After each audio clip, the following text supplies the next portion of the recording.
where the shooting happened. We do have some new information for you now. It turns out the victim is a 44-year-old man. We have learned his age, and then also a man that had shown up at Miami Valley Hospital a little bit after this shooting with a minor gunshot wound. We're told they have now established that this man is somehow involved in this shooting, but there's still a lot of questions, and it all happened just behind me here inside that 9360 door there where investigators just left the scene a short while ago. They tell us the woman who called 911 was in a relationship with the victim. They were actually engaged, and they had a turbulent relationship according to officials, but they aren't convinced this was another fight. You're going to see medics carrying the victim out of the apartment on a stretcher late last night.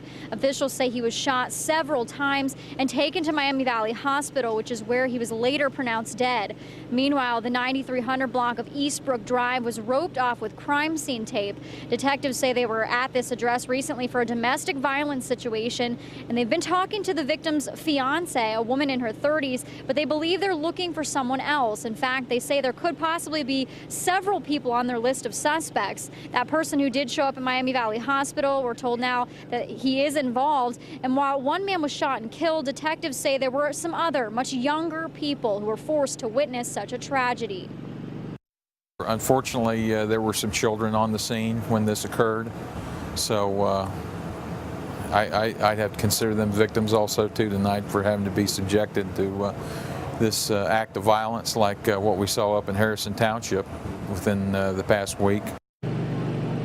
We've also learned a little bit more about those children. We're told they belong to the victim's girlfriend, and right now they're staying with their father. He did come and pick them up. We're told that the oldest were 12. They were actually twins, and then there was a younger 10-year-old.